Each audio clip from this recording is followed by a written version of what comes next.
to answer questions. Yeah, can we close the door? Great. It's an all Senate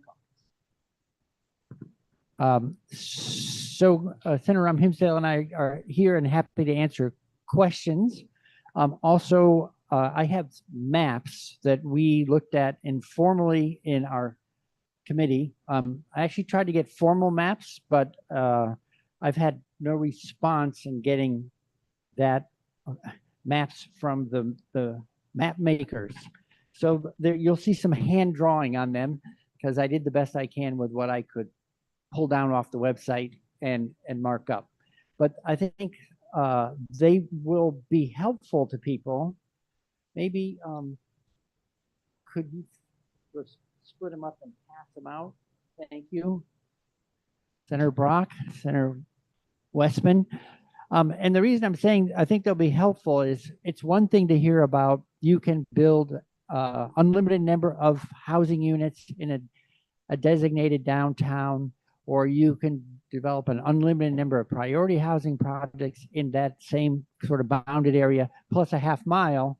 It's a lot. I think it's more helpful to see what that looks like. In addition, there are other areas that are identified for Act 250 free housing, and those include neighborhood development areas, which are on the maps in blue. They include growth centers, which are on some maps in green. And then there's village centers, which end up with a quarter-mile boundary around them. The village centers are on there in a sort of a rusty yellow. So the very top map is Burlington. I apologize. It's a screenshot that's been copied like twice over.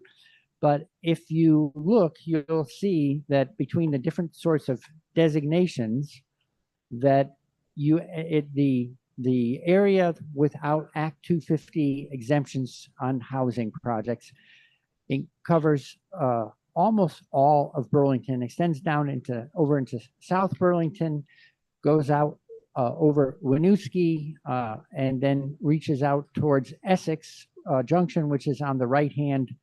And if you had a half-mile border around that blue area there, they're almost touching. So you end up with a large section of the densest part of Act 250 of Chittenden County that ends up with Act 250 free housing development.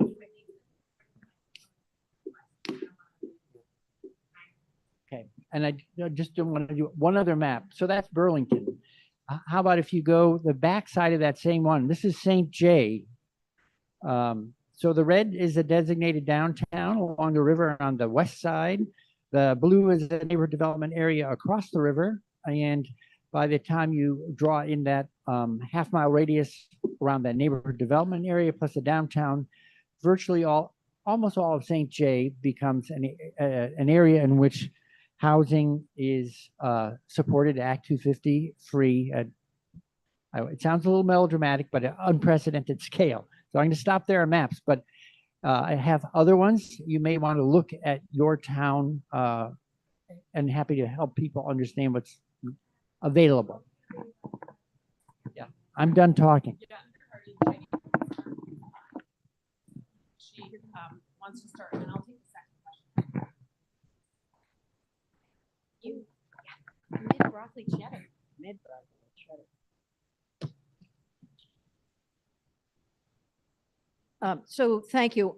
First of all, I think we all want to say thank you for the dedication and the work that you all have done on this bill. It's significant and it's huge. So, but my questions are, first of all, a very basic question. I'm going to ask a lot of questions, say a few things, and then allow for you to respond. We've heard a lot of things about this bill and the importance of the bill in having an outcome of affordable housing, workforce housing, development that we need. So is that the problem we're solving? That's the first question I have. But then as we look, that's my first question. Are we solving the problem to have affordable housing, workforce housing. I'm going to ask them all together so that we can save time. I don't see it in the bill. I don't see responsibility for or requirements for build out of affordable housing.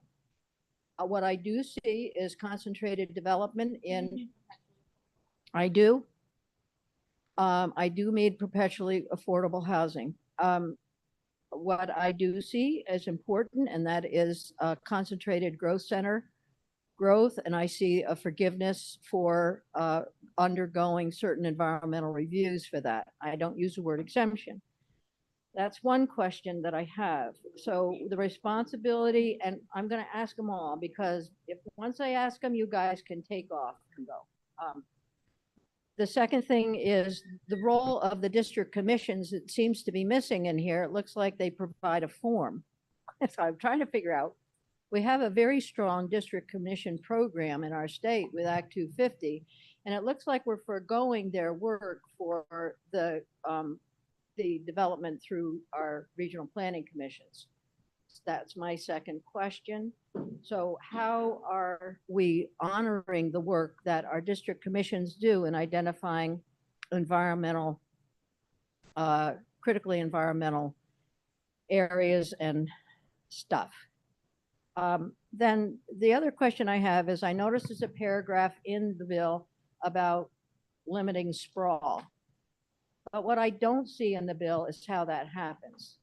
So now we've got millions and millions of dollars for building houses, which is a good thing. We need that. We need affordable housing. We need concentrated development. We need all of that. I couldn't agree more. But what I don't see in the bill is any limitation on the build out of McMansions. What's happening there? Are we looking to protect our farmland, our areas of that we treasure in our state? So we know that there are plans now going on. Houses are being built around the state, and they're not by us, not by Vermonters. They're by people either from out of state who come in, have significant wealth, and are putting in large second homes, or maybe they're primary homes. But the result is that our hillsides get built out and our farmland. So that is a question that needs to be answered. What is there in here that restricts? And I don't mean just with the funds that we have, but overall, because we're seeing ourselves nickeled and dimed away from Vermont. And I should talk, right? I'm from Williston. So the more practical question I have is, can all of this stuff happen in the time that we need? We need affordable housing yesterday. And we need to be utilizing those funds now for build out. But I'm not seeing, I see some future planning for affordable housing in the bill, but I'm not seeing that aggressive activity. I'll stop there. There are a number of questions I have, but it's an overall sense that we are giving up. We're giving up our responsibility for environmental protection for the sake of building houses, and I'm not seeing the requirements, the responsibility that for affordable housing, perpetual and possibly otherwise, going forward. So I will leave it at that for now, but I could come back another time. Questions? So we're going to both answer. I'll try to be very brief on the affordability piece before, because Senator Hinsdale has something to say as well. So our committee came back to affordability over and over and over again. And one of the ways we incentivize that is by offering priority housing projects.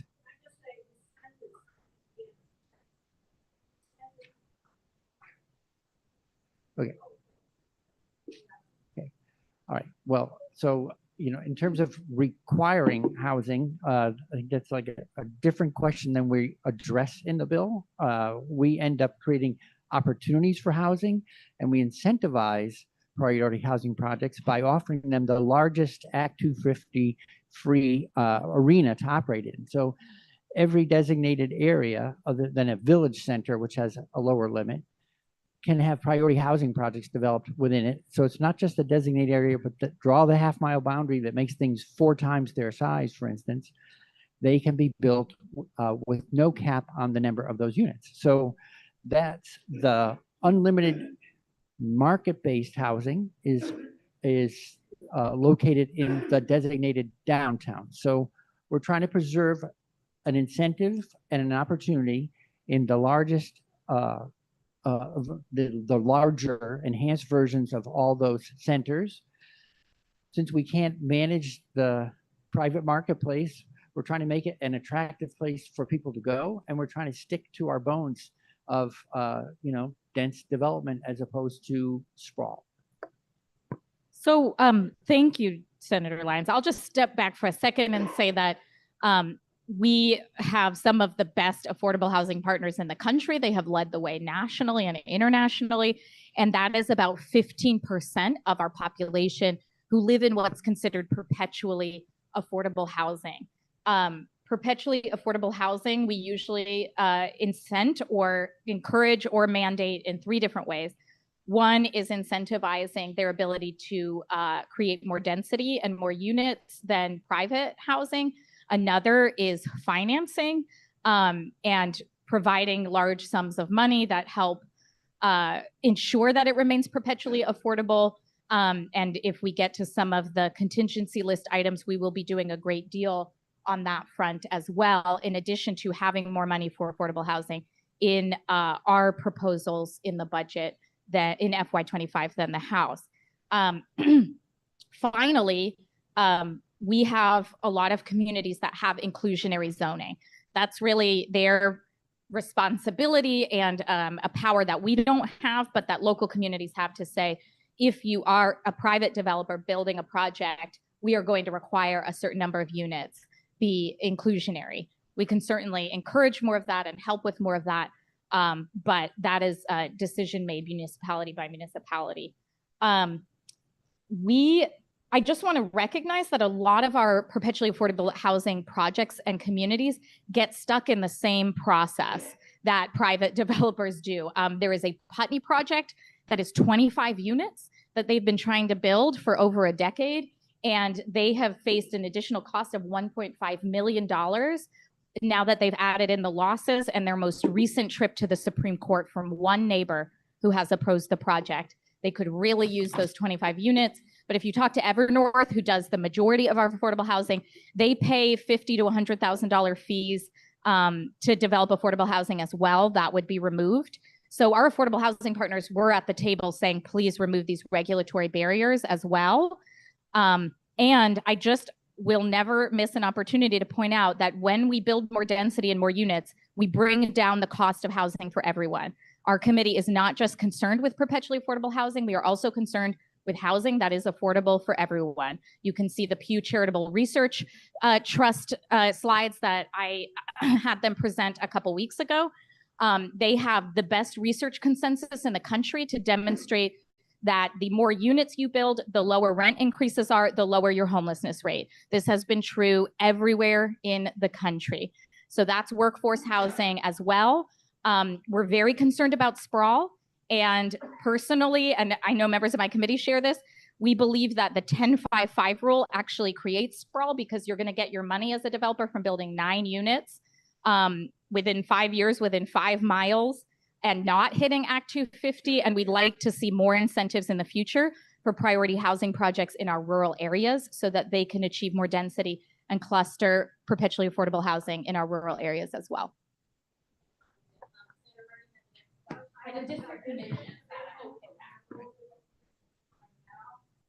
Right.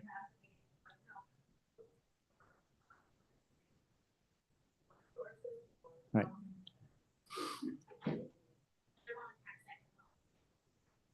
Yeah. Sure. So very quickly, the bill addresses board level work at the NRB, and the district commissions continue as they currently operate. As a matter of fact, it may well be that, for instance, this will be developed over time as the tiers are defined, et cetera, and procedure rolls out. But that for the large amount of Vermont that will be tier 2, Act 250 will be operating the same in those regions, very likely. District commissions will have a important role going forward. They're also consulted during the map making phase of work, even though it's led by the RPCs. It's a broad engagement of municipalities and everyone in the planning community to develop those maps. And then the maps go through a very public process to be defined, then to be approved. So there's a lot of opportunity to take the valuable knowledge of district commissions and have them participate in that process.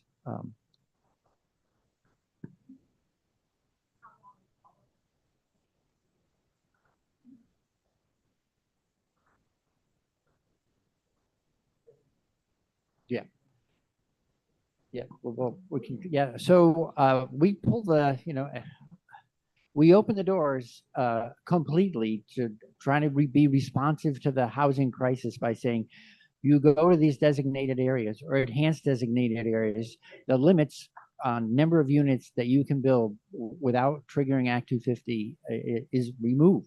So to the municipalities have said that we're ready to go. We want to do more building. We're capable of managing the growth and development. We're saying, please do go ahead. The longer term future of Act 250 and the way it operates is going to be defined through both the creation of a professional board and the definition and management under the tier system, but that's several years out. So we open the doors instantly through exemptions. And then at some point, there'll be a transition from the period of exemptions, which now goes all the way out through 2028. And construction will be able to continue beyond 28. So we've green-lighted construction, and then we're remodeling a board to deal with the long-term management. I mean, my hope, honestly, is that what we're doing by going to the tier system and a stronger board is looking at a healthy Act 250 system for the next 50 years. This is not about putting them out of business in any way.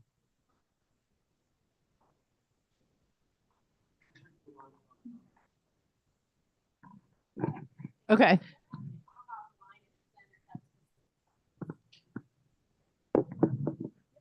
Well, I appreciate Senator Lyons' questions. I had some of the same questions. It's not clear to me in looking at the bill, and I have not had a lot of time. This bill is long, and those of us who are in other committees haven't had the time you guys have had. But it was unclear to me in reading the bill what this was actually going to do for housing. It seems like a regulation bill, not a housing bill. And I know that there's a lot of, thought that reducing regulation will create housing, but I just don't see it directly in the bill the way it is. I was also hoping, yep. If there's something you wanted to, like, can you give an example? I don't know necessarily what I wanted to see, but I don't see in the bill that it's a housing bill. That and similar to what Ginny was saying, in this moment right now when we need housing, it doesn't show up in the bill in the way that I expected it would. And I also had been hoping that we would have some more sort of simplified explanations of the bill today. Like, what are the tiers? You and I chatted on the floor, like exactly what the tiers mean. It's really unclear in the bill. And then I just got the fiscal note to look at, but I didn't quite understand what, if any, the tax portion of the bill, what it was doing, and why, and what kind of quote unquote tax incentives are in there. It seems like there's a lot of incentives and not necessarily a lot of action. Right. So I think maybe we can talk about this as a car. Some people have said Act 250 is like someone putting on the brakes. So the Act 250 reform in terms of is taking a foot. There's disagreement about to what degree Act 250 constitute brakes, but let's just forget that back and forth and say maybe it is. So we take the foot off the brakes, if they were that, by regulatory relief, and that happens immediately in the form of building on last year's Act 47, S100 Act 47 bill, where there were exemptions. Now we build on those. So you're immediately, to the degree that Act 250 was an impediment to getting things done, that impediment is removed. And it's removed for all the designated areas we've been talking about. And then we've even expanded them because there was a criticism last year that the areas were too few, too little space. So they're now much larger. And that's part of the why I brought the maps. In terms of stepping on the gas, that's really Senator Himsdale's territory, and I'm going to pass it over. So regulation is deeply unsexy, but it is not only something that makes development of all types far more expensive, but far more uncertain in its timeline. You have a project in Middlebury that would add over 200 units of housing, affordable housing, to the community. It's heralded, it's desired. We've been talking about it for a long time. As we were working on this bill, they received word of another potential 3-month delay and $20,000 more that they would have to spend because of a district commission decision that they were exempt under our PHP exemption for development, but not for subdivision, and that they'd have to erase 18 invisible lines before their project could move forward. They could have eaten that cost. They could have waited the extra 3 months, even though they have ARPA funds and they have tax credits on the line. But thankfully, the district commission issued a jurisdictional opinion saying they did not have to meet that interpretation.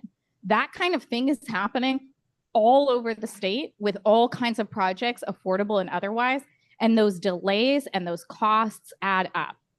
So basically, how I would frame it is municipal authority often has the ability to kill a project. Act 250 often has the ability to reduce its density and delay it. And so that's why we are, indeed, as Senator Bray said, building on what we did last year to end discrimination against multifamily housing, because that's where we're going to get a majority of our development. And then we're accelerating development in our 40 square miles of designated areas, not anywhere else particularly, except to say that we still are looking at and trying to move the needle on our high rate of second homes. We have the highest rate of second home ownership in the country. You see a property transfer tax on second homes. We tax what we don't want more of or what we want to reduce. And we are going to have to get a handle on how many second homes we have in the state. Short-term rentals, I don't think the biggest problem on the horizon right now, but we are paying close attention to it and wanting them to meet health and safety standards. And I would say encouraging the communities where they have zero vacancy because of short-term rentals to look at extending their day requirement in terms of how long a short-term rental could accept guests. We also do fund more housing in FY25 than was proposed by the House. And I don't want to lose sight of that because Senator Kitchell did an incredible job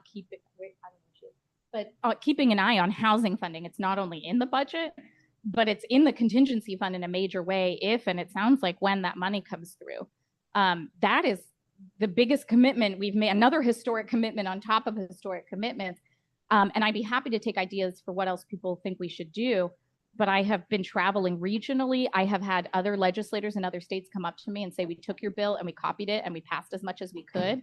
And this is what's happening in the country to try and unlock the potential of developing dense and infill housing so that more people can live in our densest population centers. Yeah, can I follow up here? So Ruth asked the question, and I read the bill. There's no definition of tier. And I know they're going to be developed by rule, but they must have some sort of guidance for development. What is a tier? How does anybody know what it is? So the tiers are, thank you for that question. So the tiers are developed. Tier 1 is the closest thing to a designated downtown and enhanced areas around them. So there's a rulemaking process to precisely define them, and there's also map making that goes hand in hand with that. The RPCs are already at work on mapping. They've been at work for years on mapping. So they're going to be developing maps, and according to criteria defined by rule, areas will end up getting classified as tier 1A, 1B. Tier 2 is sort of the space between the other one mapped by rule, which is tier 3, critical resource areas. And it may not be very satisfying to hear that tier 2 is what is not tier 1A or B or tier 3, but it is. I mean, right now, someone said, well, what's going on with all this mapping? And how does it affect Act 250 and triggering jurisdiction? Right now, the entire map of Vermont is one color, and it's like Act 250 applies here. You color the entire state in. Now we're saying we could be smarter about triggering Act 250 by recognizing areas through planning at the municipal level, the regional level, and then with the board to say, these are the areas we're recognizing where we want the densest development, the smart growth patterns. That's 1A, 1B. Tier 3 is like we're identifying critical natural resources that we say, this is not, it's not that development is not allowed. It's just that if you're going to develop in those areas, you should develop carefully and thoughtfully. I'd say probably the best example of critical resource areas that have been developed in one way, might horrify people. Anyway, ski areas, like we have built in high altitude, but we've managed water, we've managed sewer, we've managed development. Ski areas are not everyone's thing, but those are critical resource areas that have had development, but it's been managed under Act 250 with care. So it's not that you can't develop in a critical resource area. It's that when you develop there, we want to do it carefully. I get all that, Senator. As yet to be defined is not necessarily what should be, in my view, in a bill. You're referencing things that aren't even defined yet. So if I can add on to that a little bit. So tier 1A does have a list of criteria that a municipality would have to meet, or the area would have to meet to be qualified as a tier 1A area. So there are places that have robust planning and zoning, and they must also be areas that have both water and sewer available to them. There are other criteria that are listed in section 28. You can find the list of what must be true about places that can be designated as tier 1A. Tier 1B is defined as synonymous with something called village areas, which is later in the bill, but it again has a list of criteria that a place must meet in order to be a tier 1B area, and those places will be proposed by the regional planning commissions, but they're very likely to be they're going to come from village centers, and that's where one of the places where they're going to start with the maps to look at eligibility. And again, so what we can say is that what qualifications a place must have in order to be those designated areas is in the bill. And I can point out to you where those live. And and tier 3 is more like a framework, because there is so much concern, and it's saying you must consider all these types of natural resources, but it does not say automatic jurisdiction is triggered if those exist in those areas, or plus some boundary or buffer. There's space for each kind of resource to be treated with whatever regulations they deserve. Yeah, no, I just got a time check, so Senator Clarkson's in charge of that. The only thing I want to say, to be fair to the Natural Resources Committee, is either way, I think one of our committees would have been concerned. If we define them too much in either direction, we would probably have a 6-person conference committee arguing about details that we would have no idea the impact of. So we both wanted more in the process than in the actual definitions. And it's not that satisfying, but either one of us could have tried to make a play for some details that the other would have been concerned about. The NRB actually did a great job with the stakeholder group that led to this overall vision. And we felt they were the best group to do that again with the definition of the tiers. So they now get to start doing that next January and really work with the municipalities. And we gave more money to the municipalities to do that.